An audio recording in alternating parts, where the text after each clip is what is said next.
Hello everyone, welcome to another video.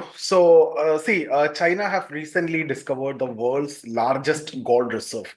Yes, you actually heard it right. And you see, this discovery might seem like a luck, but it's actually the result of, strategic investments and long-term planning. India, with its vast natural potential that we have, has a lot to learn from this achievement actually. So, today in this session, we will try to explore what this means for China and why India is lagging behind and what steps we must take to catch up with China or this kind of achievements. Okay, so let's look at this Chinese golden jackpot. So, let's dive into the details now.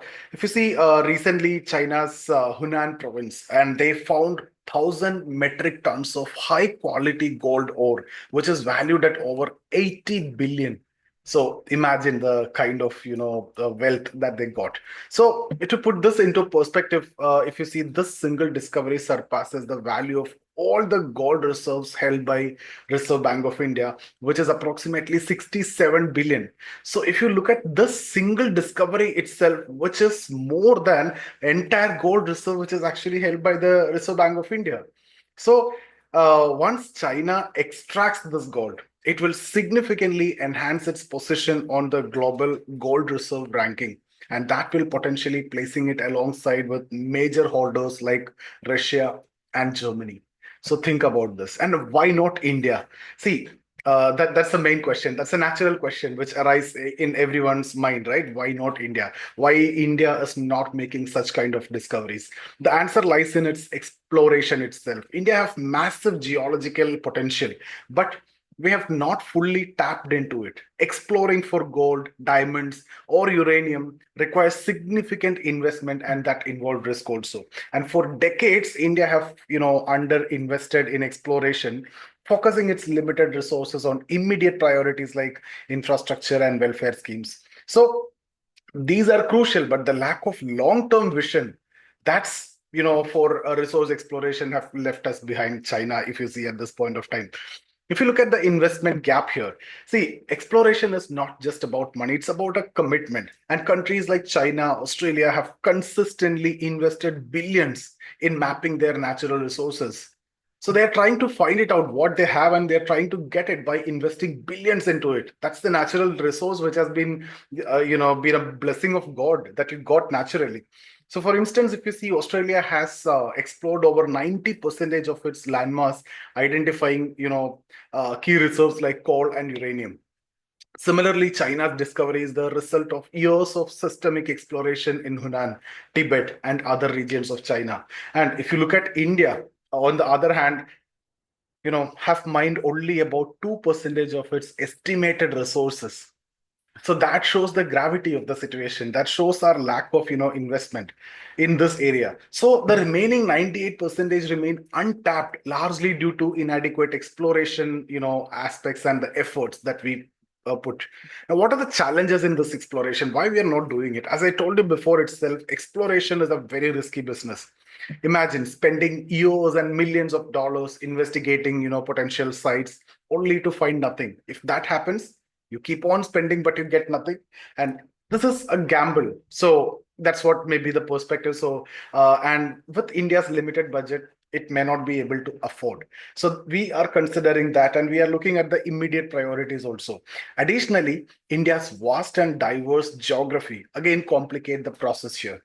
So unlike smaller nations where resource mapping is relatively straightforward, India requires advanced technologies and substantial funding to explore its expensive terrain.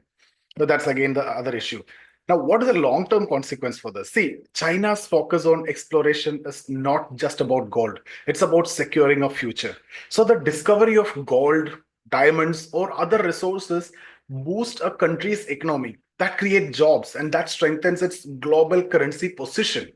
For India, if you see, under exploration means we are missing out on opportunities to secure critical resources like lithium, uranium, which are again vital for our energy and technological needs.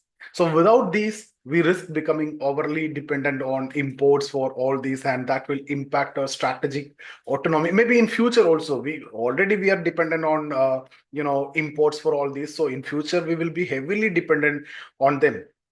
So That's again the bigger question. Now, what we need a strategic planning, right? So it's time for India to prioritize long-term resource planning over short-term gains now. So the leaders must allocate dedicated budget for exploration backed by cutting-edge technology. You cannot simply waste by in the name of exploration or in the name of finding this kind of resources. So you need to use proper technology, and public-private partnership can play a significant role in de-risking these ventures or to reduce the risk. Additionally, India needs to develop its research capabilities in geology and mining to identify potential hotspots and conduct, efficient explorations. So, what could be the vision for the future? See, imagine an India where we are not just a customer of global resources, but a key producer. If we can, come to that level, imagine that situation. So, this vision is achievable when if we adopt China's patient and persistent approach. So investment in exploration today will yield immense benefit tomorrow from not only economic growth to job creation and also national security as well. So it's not just about finding gold. It's about, realizing the potential of what lies beneath our soil. What are the natural resources we are blessed with? So see, guys, China's discovery, if you see, it's a wake up call for India. So it's a testament to what consistent investment and long term planning can achieve. So, entire gold reserve that is actually held with RBI, much more than that they have discovered from one site. Think about this. So, as we stand at this crossroads, the choice is ours now. So, we will continue to rely on imports that on one side, or we will uncover the treasures within our own land, our own soil. So, the answer lie in our willingness to act now. So, not just act with vision and determination. So, that's about this session. And thank you so much for attending. See you guys in the next video.